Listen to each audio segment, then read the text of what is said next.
Então, vamos falar sobre tarifaço do Trump com o José Álvaro Cardoso. Ele já está aqui nos bastidores. Bom dia, José Álvaro. E vamos falar sobre outra categoria de municipários que está em luta no nosso estado, que são os servidores públicos do município de Blumenau.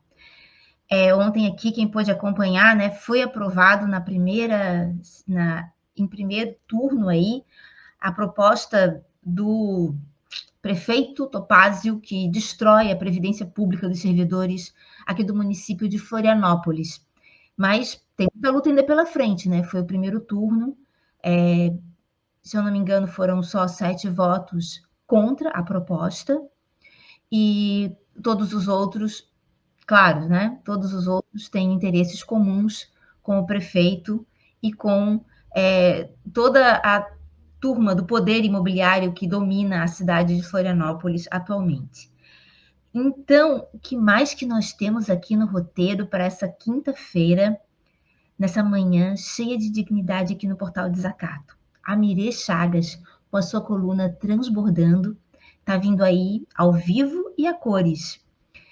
E a gente tem muito mais programação, né? Porque na sequência vem a Sofia Andrade com o Mural da Manhã. E deixa eu pegar aqui para vocês o que é que está na pauta. Gente, não tem como decorar, né? É muita programação. Então, deixa eu mostrar aqui para vocês. Hoje, no Mural da Manhã, a Sofia vai estar falando com o Dirceu Dresch, superintendente do INCRA, vai estar entrevistando o Dirceu Dresch. E na sequência, às 11 horas, o Márcio de Souza vem com o seu programa Ginga. E não se esqueçam, né, que hoje é a quinta-feira repleta do Portal Desacato. Eu vou mostrar aqui para vocês os programas que vão... começa às 19 horas à noite, quinta-feira especial do Portal Desacato. O primeiro programa não é o da Helenira. A Helenira também não é a Cleide Martins. E também não é o Ar Puro. O primeiro programa, gente, é o do Paulo Horta, que é o... Só que ele não tem... Ele está definindo a pauta do dia de hoje ainda. Então, às 19 horas tem o Paulo Horta, como é consciência. Depois, às 19h30, vem o Sebastião Costa com doenças do tabagismo, enfisema pulmonar, a mais prevalente. Olha só. E estou fazendo alguma coisa errada, Sofia? Não, tá certo. E depois, às 20 horas, a gente vem com a Helenira Vilela falando de nazismo nas escolas. Helenira, deixa eu te contar. Uma das nossas leitoras amigas acompanha o teu programa todas as semanas, e acha incrível a forma didática com que você expõe os temas. Então, deixa eu dar um retorno à nossa leitora amiga Lindomar, que é aqui, moradora aqui da Tapera, aqui do sul da ilha. Então, vamos começar o nosso roteiro dessa manhã, cheio de dignidade. Vamos lá, Sofia. Vamos começar com José Álvaro Cardoso.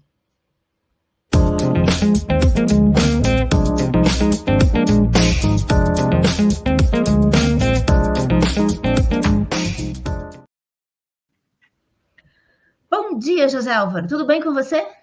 Bom dia, Rô. Tudo tranquilo, tudo certo, e contigo? Tudo bem, tudo tranquilo. Tá contente agora, né? Ganhou uma cesta de produtos orgânicos. José Álvaro, você gosta de aipim? Não sei se você tem esse hábito de comer. Manezinhos da ilha amam aipim. Amam aipim salgado, amam aipim com melado por cima, com doce também. Amam aipim. Só que amam aipim. Eu não tinha na minha memória gustativa um sabor de um aipim tão maravilhoso quanto o que eu saboreei da Comuna Marildo. Mas já estou em contato com o Daltro. Daltro, eu preciso demais. Gente, é uma coisa incrível. Quem ainda não conhece as cestas orgânicas da Comuna Marildo, eu convido a entrar em contato e conhecer.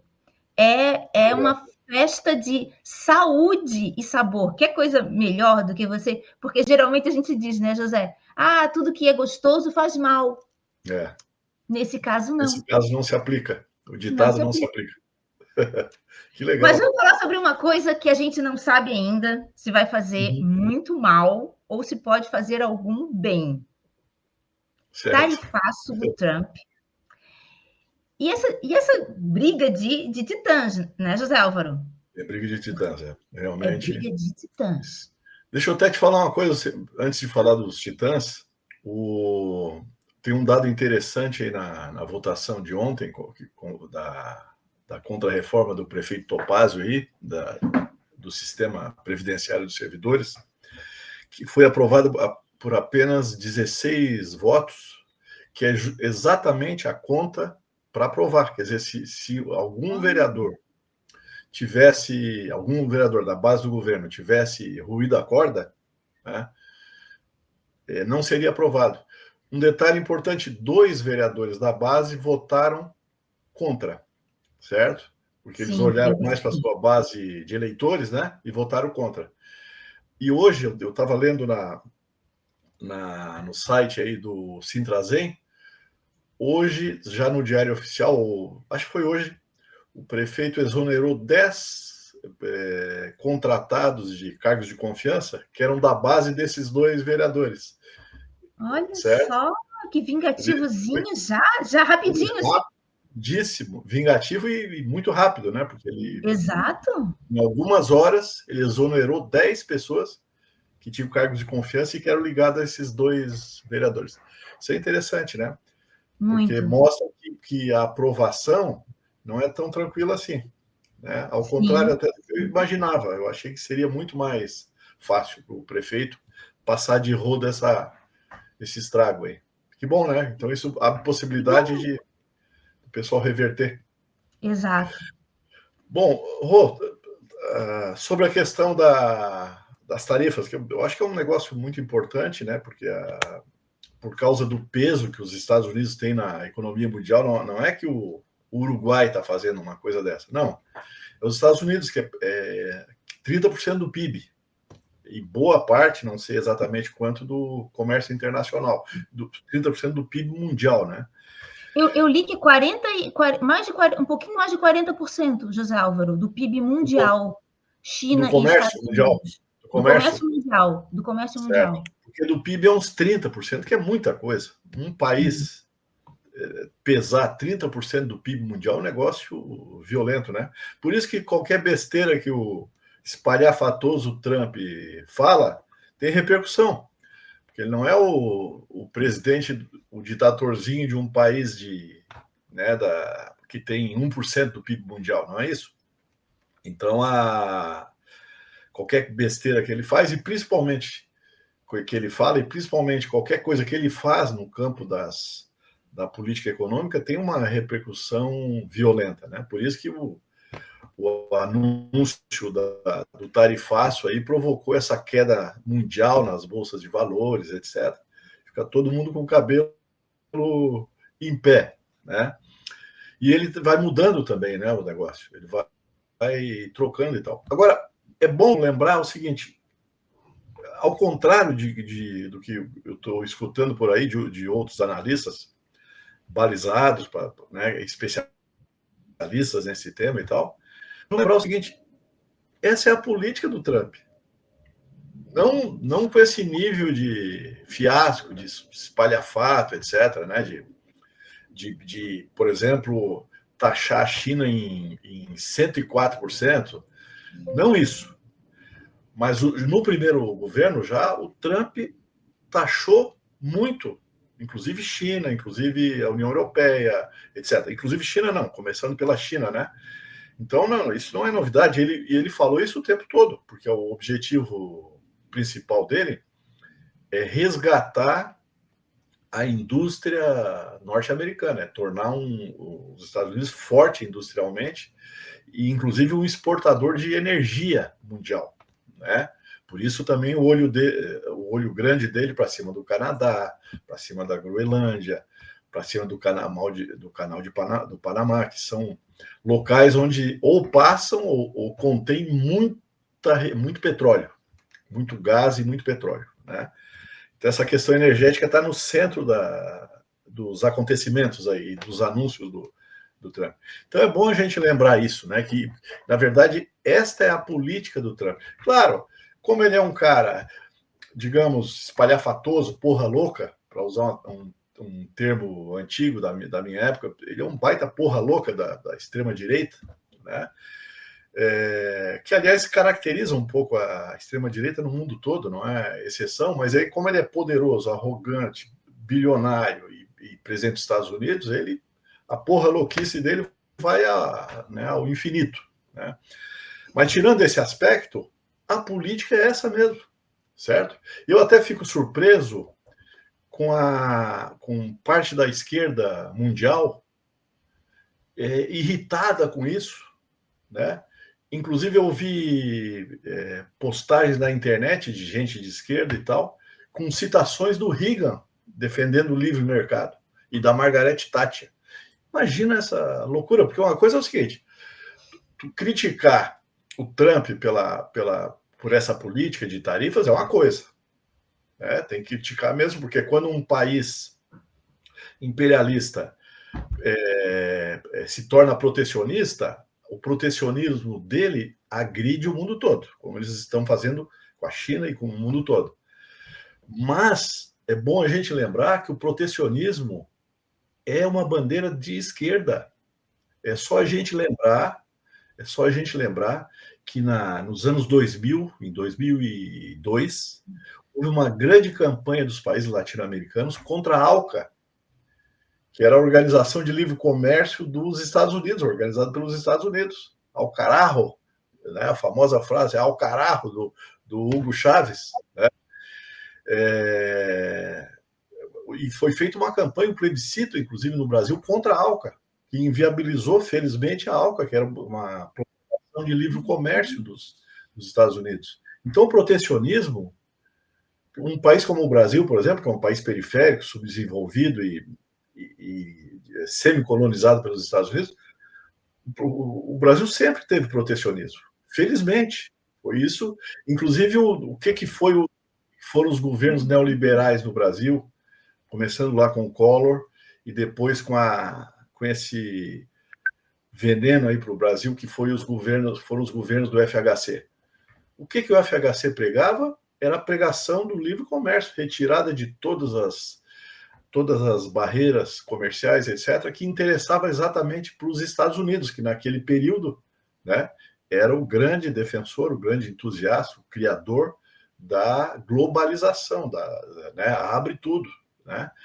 E o Brasil dizia o quê? A esquerda dizia o quê? Os nacionalistas diziam o quê? Não pode. Isso que o FHC está fazendo vai destruir, de certa forma, como aconteceu mesmo, a indústria, boa parte da indústria nacional.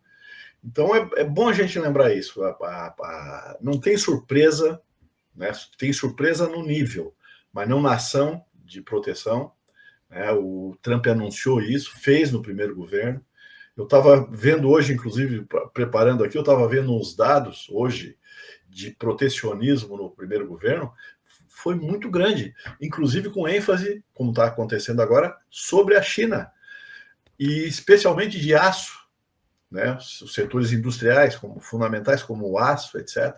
Então, enquanto o Brasil fica aí, né, esses governos brasileiros, do Bolsonaro, etc., ficava aí abrindo tudo, o Trump estava lá fechando setores estratégicos. Outra coisa que eu estava vendo, Rô, desculpa, minha resposta está muito longa aqui. Mas são dados interessantes. Pois é, eu estava dando uma olhada no seguinte: o que o Biden, não ele, né, porque ele, coitado, já estava virado numa múmia ali, né, mas o que o governo Biden, né, fez no que se refere à proteção fez muita coisa. Eu estava vendo uma ação que o governo do Biden tomou no ano passado, em maio do ano passado, com um protecionismo violentíssimo, especialmente para cima da China. Era quase que exclusivamente voltado para a China, que é a estratégia do Trump também, né? Assim, aumentando tarifas em setores estratégicos da indústria de 5 para 50. Então, metia tarifa de 50 em determinados produtos, era uma coisa seletiva. É conhecido a política do Biden e dos governos anteriores também, é conhecida de boicotar, proibir, impedir produtos chineses dentro dos Estados Unidos e também nos países aliados, né? Então, isso não é novidade, isso é uma estratégia do Estado norte-americano, e o Trump tem uma vantagem em relação aos governos democratas. Ele fala. Isso para nós é vantagem. Eu, por exemplo, se tivesse um cara aqui na vizinhança que quisesse me matar, eu gostaria que ele falasse. Eu não gostaria que ele se fizesse de meu amigo. Eu queria que ele dissesse o seguinte: Zé, eu quero a primeira oportunidade para te meter uma faca nas costas. Porque, evidentemente, que eu tomaria as providências, né? Eventualmente, até fazendo isso primeiro com o cara, quem sabe, né? Mas quando se faz de amigo é muito mais complicado. E o Trump, né?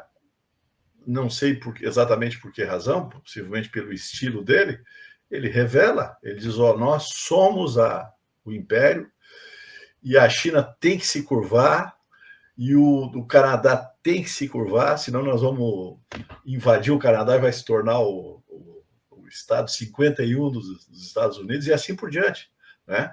Então é melhor que ele diga mesmo. Isso. Agora, é bom a gente sempre, assim, uma coisa que eu acho que é fundamental desmistificar é o seguinte: o Trump inventou esse negócio do protecionismo, né? Os partidos democratas eram tudo bonzinho, o Biden era bonzinho, não impunha. Isso é conversa fiada, isso é papo furado. E outra conversa fiada também, que eu acho que nós temos que superar, é, por exemplo, a postura do governo brasileiro de achar que vive ainda no sistema antigo, né? Ou seja, no sistema de livre comércio, etc., como eu vi algumas manifestações do governo brasileiro em relação a isso, né? Não, etc., nós defendemos o livre comércio. Como assim? Mas se esse mundo não existe... Já que você tocou na postura do governo brasileiro, eu queria comentar a postura da presidente do México, a Cláudia Sheinbaum. O que você está avaliando da postura dela nesse cenário aí de tarifaços? Basicamente, eu acho correta a postura, né? O México foi um dos países bastante atingidos, né? A economia mexicana tem muita dependência da economia norte-americana, e a postura dela digamos assim, dizer assim, não, nós vamos responder na medida do possível. Claro que a gente sabe que esses países têm pouca capacidade de resposta, porque os Estados Unidos vão arrumar, não da mesma forma, mas vão arrumar jeito de explorar outros países da região, da América Latina, né? Mas o México tem muito maior dependência dos Estados Unidos do ponto de vista econômico e muito menos bala na agulha para reagir. Mas, digamos, a postura soberana de dizer o seguinte: olha, nós vamos reagir, etc., é o que tem que ser feito. Aliás, é a postura da China, por exemplo, né? A China não só veio fazendo o que precisava ser feito nas últimas décadas, né? Eu estava vendo um dado, outra informação, que assim, tem gente que acha que não existe racionalidade, não existe lógica nas ações do Trump, no que se refere a tarifas. Não é verdade. E um dado que mostra isso, de que existe racionalidade, tem vários dados que mostram, mas um deles é se tu pegar o comércio entre Estados Unidos e China nos últimos 5 anos. Eu fiz essa pesquisa hoje para ver o seguinte: como é que foi o comércio? Só nesses últimos 5 anos, entre 2020 e 2024, tu tem um buraco contra os Estados Unidos no comércio entre os dois países de 1,7 trilhão de dólares. 1,7, ou seja, 1 trilhão 700 bilhões de dólares de déficit comercial para os Estados Unidos. Então, tanto o Biden quanto o maluco do Trump, eles estão olhando para os dados concretos.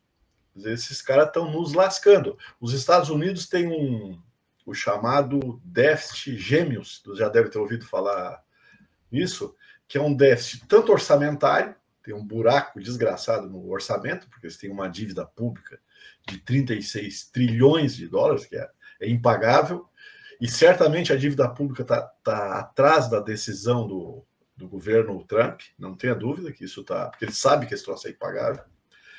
E o outro déficit é o déficit externo, nas relações comerciais com os outros países.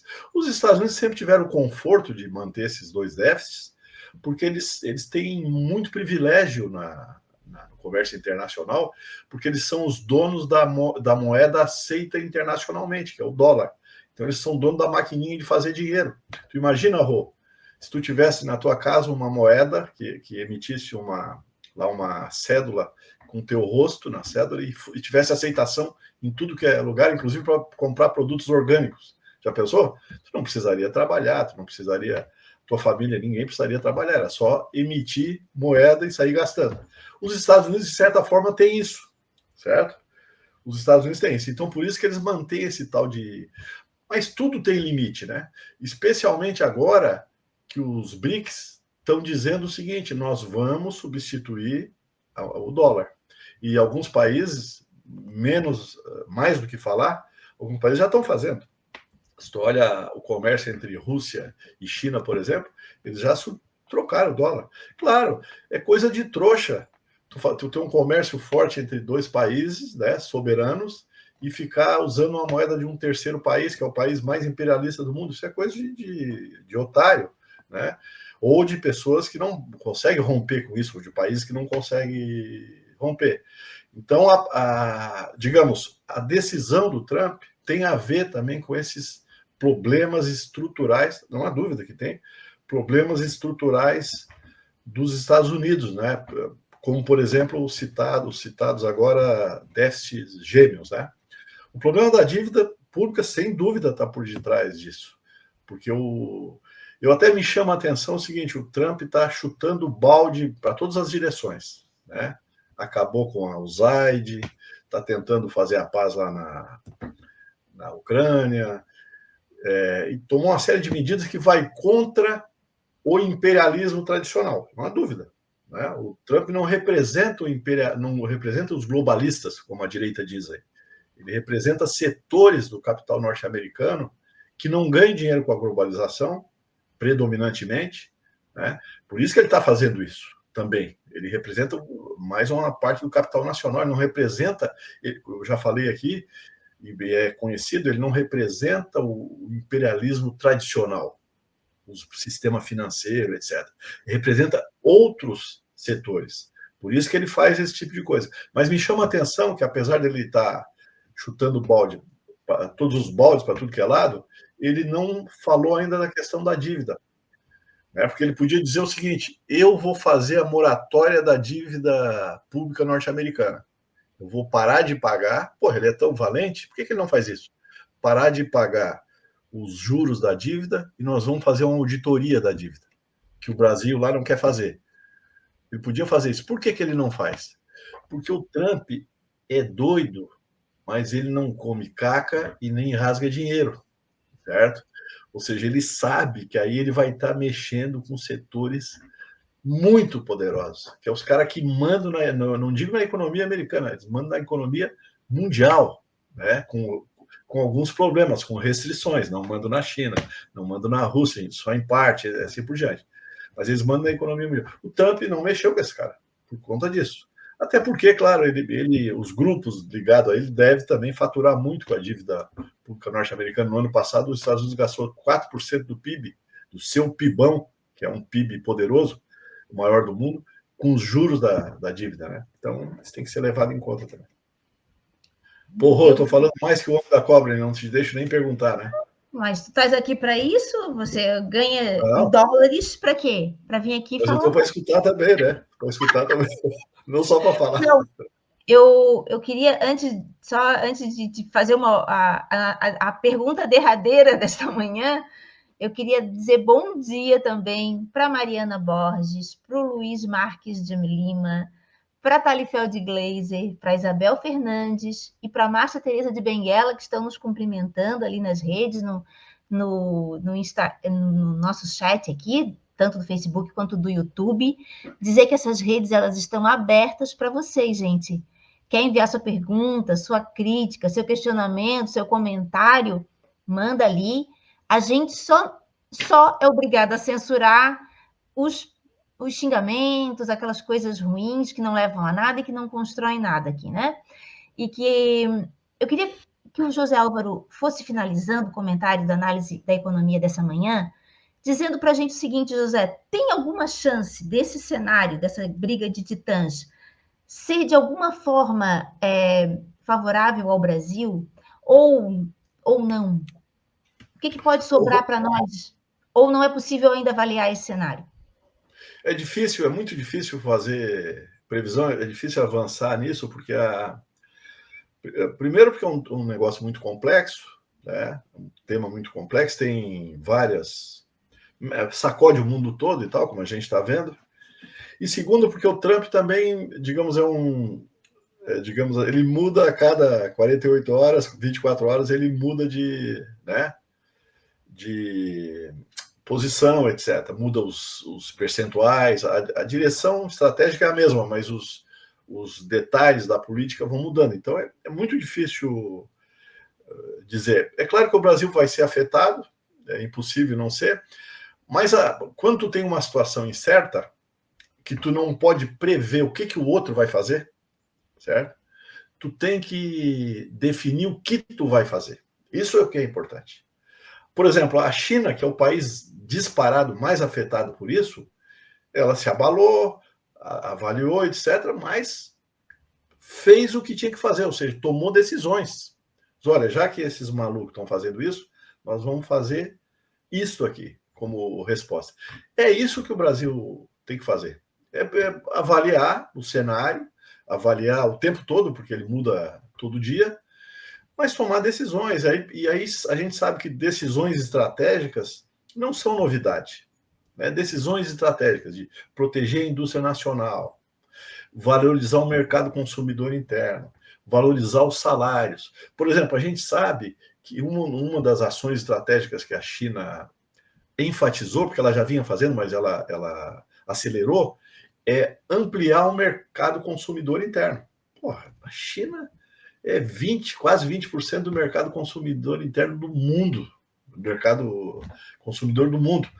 Portanto, ela é uma arma muito poderosa, né? No limite, ela podia zerar, digamos assim, no limite, né? Ela podia zerar o comércio bilateral com os Estados Unidos e continuar sobrevivendo, porque ela tem política industrial, ela é a fábrica do mundo, ela está investindo em inteligência artificial agora bilhões e bilhões de dólares, em tecnologia, tem projetos, né, com o mundo todo, no mundo todo. Portanto, assim, só para finalizar a resposta, aqui que o Brasil teria que fazer isso, independente do cenário internacional, é realizar aquilo que está sob o seu alcance, política industrial, distribuição de renda, aumento do salário mínimo, etc.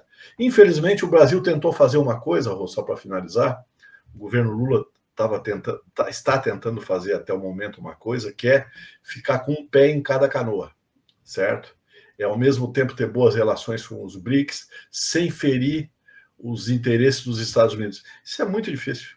E agora, eu diria que não é difícil, é impossível. E agora, com essa virada do Trump aí, ficou impossível.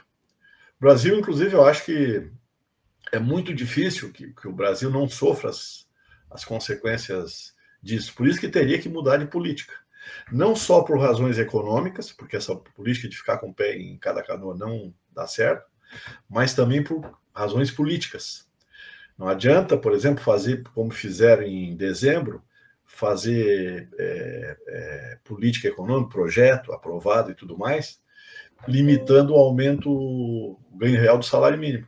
Não adianta fazer isso. Né? Acho que nós temos que valorizar o mercado consumidor interno, que no Brasil é grande também, né? E pode ser muito maior. Exato, é grande, a gente tem. José Álvaro, obrigada mais uma vez. Te desejo aí uma ótima tarde aí um ótimo dia, né? O dia está só começando, são 9 horas agora, tem muita coisa pela frente.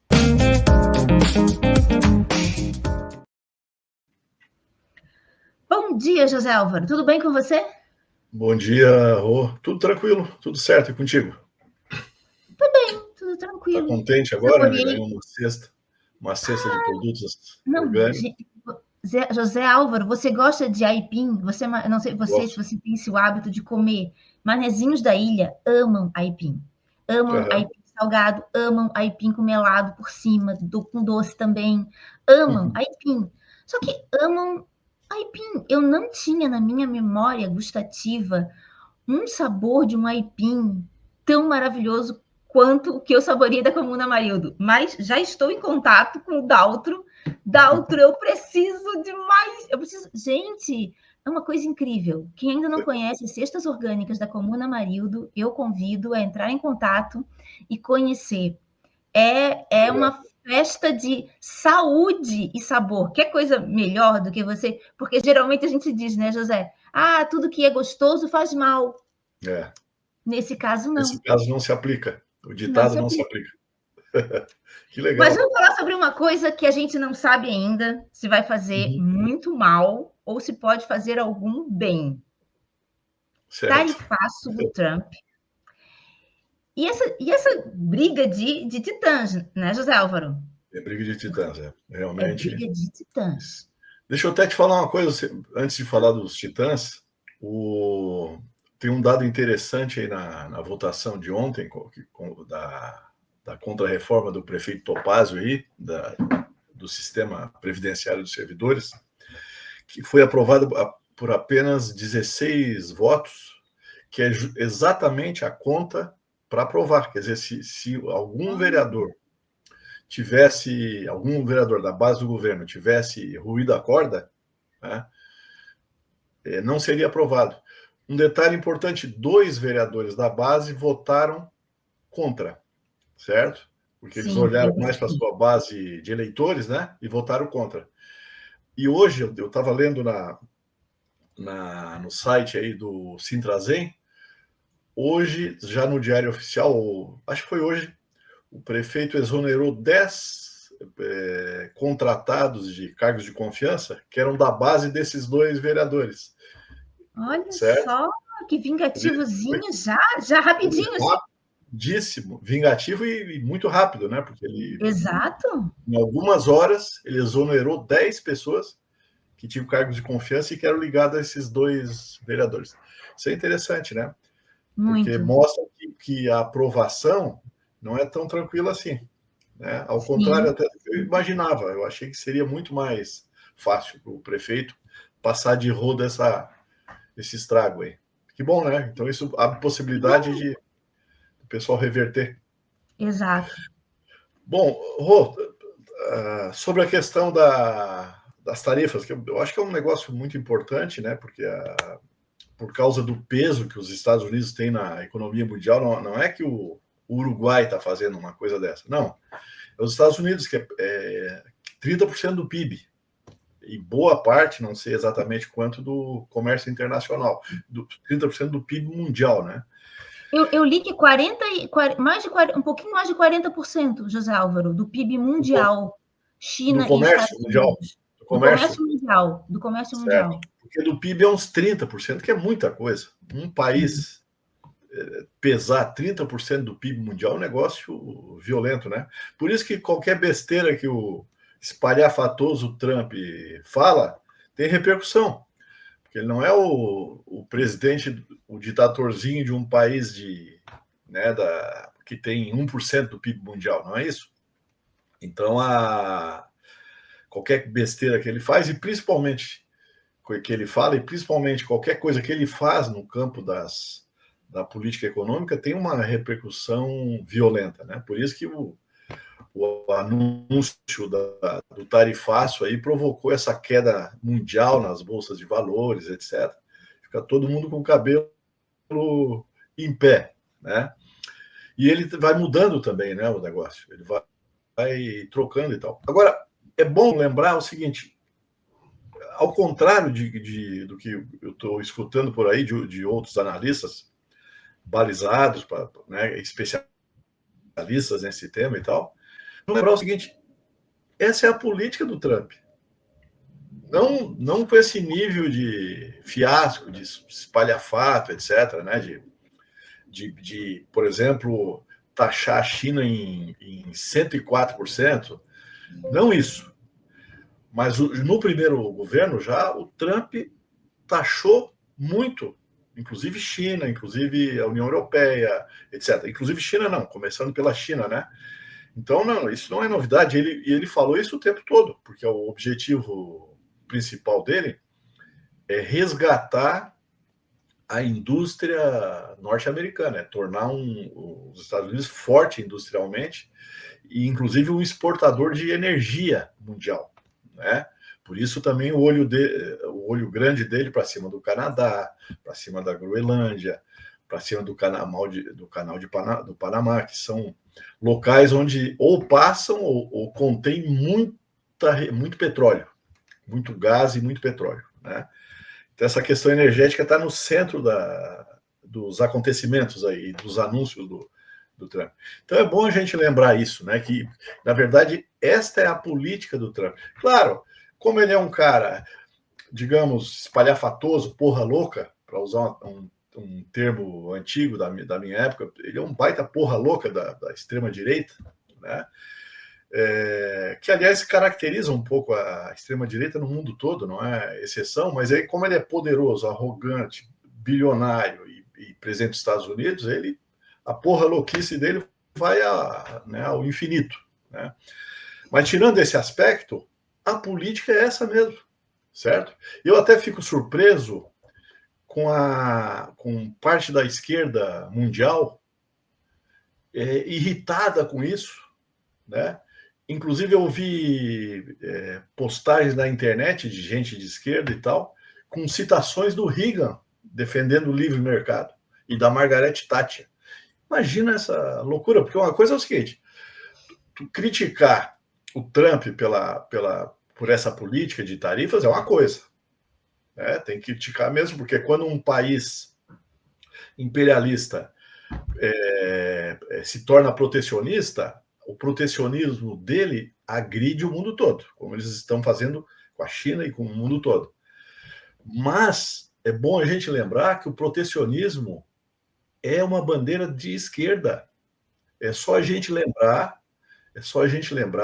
que nos anos 2000, em 2002, houve uma grande campanha dos países latino-americanos contra a ALCA, que era a Organização de Livre Comércio dos Estados Unidos, organizada pelos Estados Unidos. Ao carajo, né? A famosa frase, ao carajo, do Hugo Chávez, né? E foi feita uma campanha, um plebiscito, inclusive no Brasil, contra a ALCA, que inviabilizou, felizmente, a ALCA, que era uma programação de livre comércio dos Estados Unidos. Então, o protecionismo, um país como o Brasil, por exemplo, que é um país periférico, subdesenvolvido e semi-colonizado pelos Estados Unidos, o Brasil sempre teve protecionismo. Felizmente, foi isso. Inclusive, o que foram os governos neoliberais no Brasil, começando lá com o Collor e depois com esse veneno aí para o Brasil, que foram os governos do FHC. O que o FHC pregava? Era a pregação do livre comércio, retirada de todas as barreiras comerciais, etc., que interessava exatamente para os Estados Unidos, que naquele período, né, era o grande defensor, o grande entusiasta, o criador da globalização, né, abre tudo, né? E o Brasil dizia o quê? A esquerda dizia o quê? Os nacionalistas diziam o quê? Não pode. Isso que o FHC está fazendo vai destruir, de certa forma, como aconteceu mesmo, a indústria, boa parte da indústria nacional. Então, é bom a gente lembrar isso. Não tem surpresa, né? Tem surpresa no nível, mas não na ação de proteção. Né? O Trump anunciou isso, fez no primeiro governo.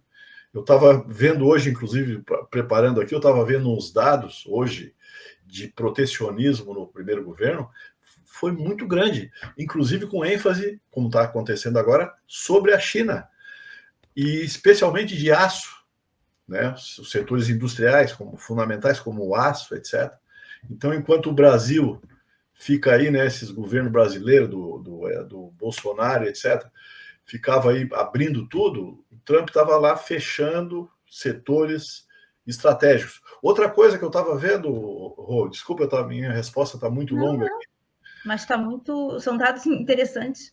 Pois é, eu tava dando uma olhada no seguinte, o que o Biden, não ele, né, porque ele, coitado, já estava virado numa múmia ali, né, mas o que o governo Biden, né, fez no que se refere à proteção de... Fez muita coisa. Eu estava vendo uma ação que o governo do Biden tomou no ano passado, em maio do ano passado, com um protecionismo violentíssimo, especialmente para cima da China, era quase que exclusivamente voltado para a China, que é a estratégia do Trump também, né? Assim, aumentando tarifas em setores estratégicos da indústria de 5 para 50. Então, metia tarifa de 50 em determinados produtos, era uma coisa seletiva. É conhecido a política do Biden e dos governos anteriores também, é conhecida de boicotar, proibir, impedir produtos chineses dentro dos Estados Unidos e também nos países aliados, né? Então, isso não é novidade, isso é uma estratégia do Estado norte-americano, e o Trump tem uma vantagem em relação aos governos democratas. Ele fala. Isso para nós é vantagem. Eu, por exemplo, se tivesse um cara aqui na vizinhança que quisesse me matar, eu gostaria que ele falasse. Eu não gostaria que ele se fizesse de meu amigo. Eu queria que ele dissesse o seguinte: Zé, eu quero a primeira oportunidade para te meter uma faca nas costas. Porque, evidentemente, que eu tomaria as providências, né? Eventualmente, até fazendo isso primeiro com o cara, quem sabe, né? Mas quando se faz de amigo é muito mais complicado. E o Trump, né? Não sei exatamente por que razão, possivelmente pelo estilo dele, ele revela, ele diz, nós somos o império e a China tem que se curvar e o Canadá tem que se curvar, senão nós vamos invadir o Canadá e vai se tornar o estado 51 dos Estados Unidos e assim por diante, né? Então é melhor que ele diga mesmo. Isso. Agora, é bom a gente sempre, assim, uma coisa que eu acho que é fundamental desmistificar é o seguinte: o Trump inventou esse negócio do protecionismo, né? Os partidos democratas eram tudo bonzinho, o Biden era bonzinho, não impunha. Isso é conversa fiada, isso é papo furado. E outra conversa fiada também, que eu acho que nós temos que superar, é, por exemplo, a postura do governo brasileiro de achar que vive ainda no sistema antigo, né? Ou seja, no sistema de livre comércio, etc., como eu vi algumas manifestações do governo brasileiro em relação a isso, né? Não, etc., nós defendemos o livre comércio. Como assim? Mas se esse mundo não existe... Já que você tocou na postura do governo brasileiro, eu queria comentar a postura da presidente do México, a Cláudia Sheinbaum. O que você está avaliando da postura dela nesse cenário aí de tarifaços? Basicamente, eu acho correta a postura, né? O México foi um dos países bastante atingidos, né? A economia mexicana tem muita dependência da economia norte-americana, e a postura dela digamos assim, dizer assim, não, nós vamos responder na medida do possível. Claro que a gente sabe que esses países têm pouca capacidade de resposta, porque os Estados Unidos vão arrumar, não da mesma forma, mas vão arrumar jeito de explorar outros países da região, da América Latina, né? Mas o México tem muito maior dependência dos Estados Unidos do ponto de vista econômico e muito menos bala na agulha para reagir. Mas, digamos, a postura soberana de dizer o seguinte: olha, nós vamos reagir, etc., é o que tem que ser feito. Aliás, é a postura da China, por exemplo, né? A China não só veio fazendo o que precisava ser feito nas últimas décadas, né? Eu estava vendo um dado, outra informação, que assim, tem gente que acha que não existe racionalidade, não existe lógica nas ações do Trump, no que se refere a tarifas. Não é verdade. E um dado que mostra isso, de que existe racionalidade, tem vários dados que mostram, mas um deles é se tu pegar o comércio entre Estados Unidos e China nos últimos 5 anos. Eu fiz essa pesquisa hoje. para ver o seguinte: como é que foi o comércio? Só nesses últimos 5 anos, entre 2020 e 2024, tu tem um buraco contra os Estados Unidos no comércio entre os dois países de 1,7 trilhão de dólares. 1,7, ou seja, 1 trilhão 700 bilhões de dólares de déficit comercial para os Estados Unidos. Então, tanto o Biden quanto o maluco do Trump, eles estão olhando para os dados concretos. Esses caras estão nos lascando. Os Estados Unidos têm o chamado déficit gêmeos, você já deve ter ouvido falar nisso, que é um déficit tanto orçamentário, tem um buraco desgraçado no orçamento, porque eles têm uma dívida pública de 36 trilhões de dólares, que é impagável, e certamente a dívida pública está atrás da decisão do governo Trump, não tenha dúvida que isso está, porque ele sabe que esse troço é impagável. E o outro déficit é o déficit externo, nas relações comerciais com os outros países. Os Estados Unidos sempre tiveram o conforto de manter esses dois déficits, porque eles têm muito privilégio no comércio internacional, porque eles são os donos da moeda aceita internacionalmente, que é o dólar. Então, eles são donos da maquininha de fazer dinheiro. Tu imagina, Rô, se tu tivesse na tua casa uma moeda que emitisse uma cédula com teu rosto na cédula e tivesse aceitação em tudo que é lugar, inclusive para comprar produtos orgânicos. Já pensou? Tu não precisaria trabalhar, tu não precisaria, tua família, ninguém precisaria trabalhar, era só emitir moeda e sair gastando. Os Estados Unidos, de certa forma, têm isso, certo? Os Estados Unidos têm isso. Então, por isso que eles mantêm esse tal de... Mas tudo tem limite, né? Especialmente agora que os BRICS estão dizendo o seguinte: nós vamos substituir o dólar. E alguns países, mais do que falar, alguns países já estão fazendo. Se tu olha o comércio entre Rússia e China, por exemplo, eles já trocaram o dólar. Claro, é coisa de trouxa. Tu tem um comércio forte entre dois países, né, soberanos, e ficar usando uma moeda de um terceiro país, que é o país mais imperialista do mundo. Isso é coisa de otário, né? Ou de pessoas que não conseguem romper com isso, ou de países que não conseguem romper. Então, digamos, a decisão do Trump tem a ver também com esses problemas estruturais, não há dúvida que tem, problemas estruturais dos Estados Unidos, né? Como, por exemplo, os citados agora déficits gêmeos, né? O problema da dívida pública, sem dúvida, está por detrás disso. Porque eu até me chama a atenção o seguinte: o Trump está chutando balde para todas as direções, né?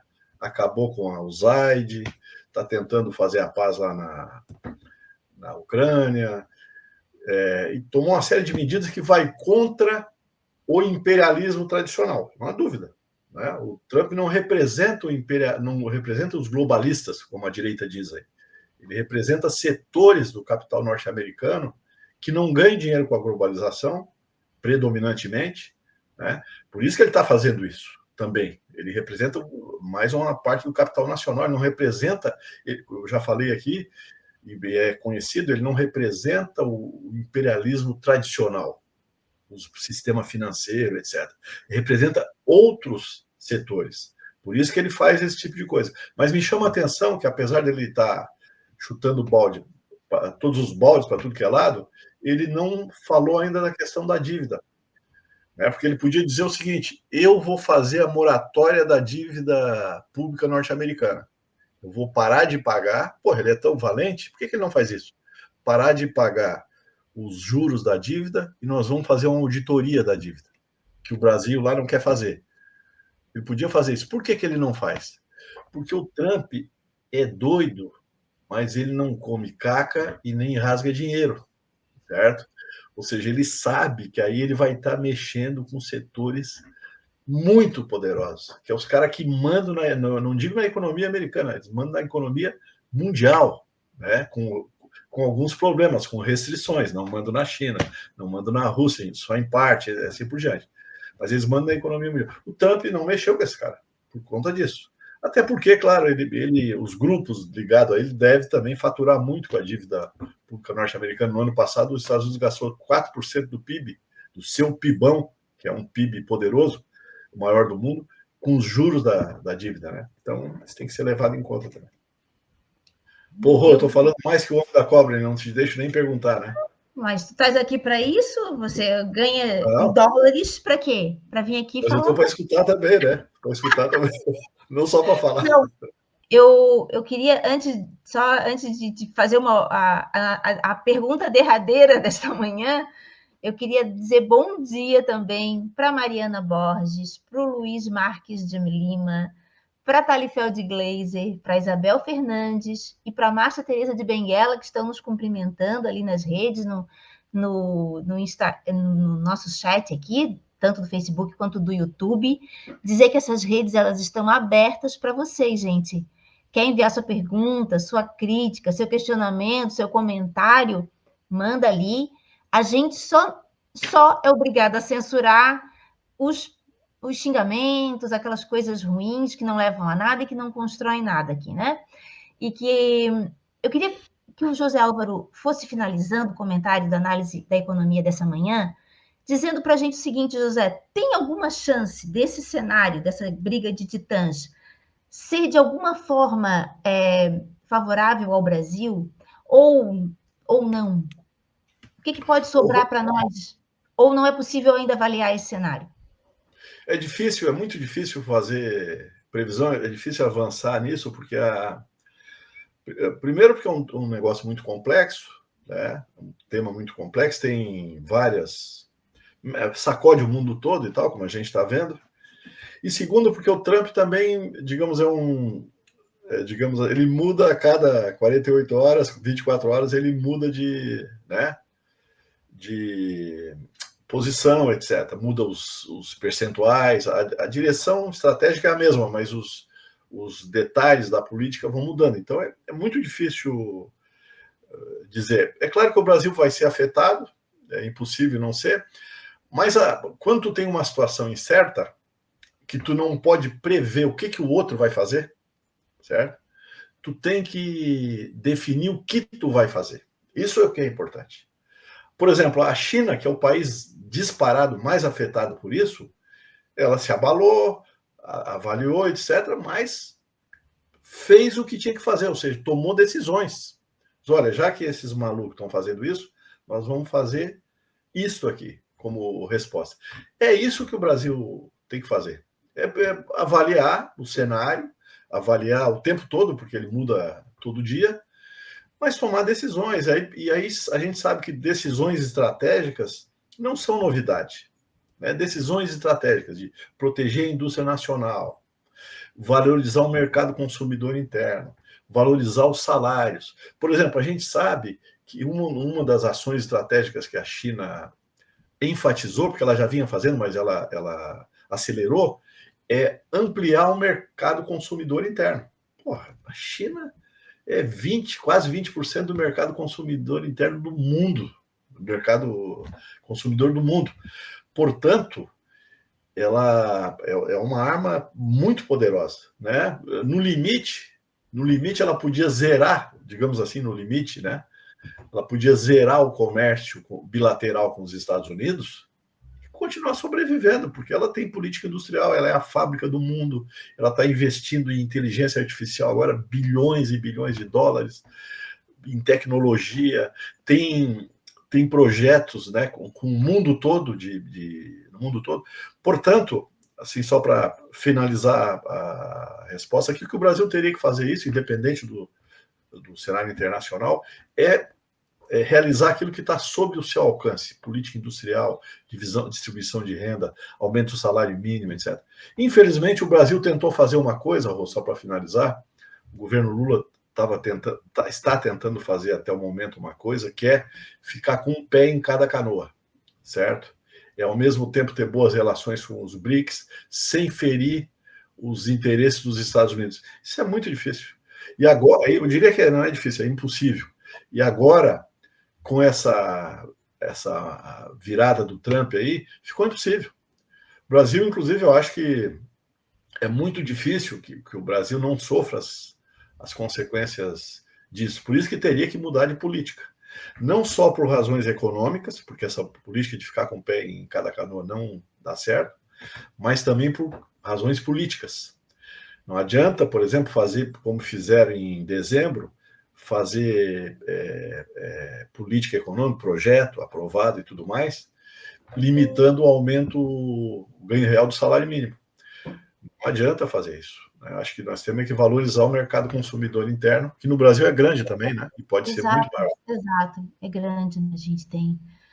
José Álvaro, obrigada mais uma vez. Te Eu que desejo aí uma agradeço. ótima tarde aí um ótimo dia, né? O dia está só começando, são 9 horas agora, tem muita coisa Exatamente. pela frente.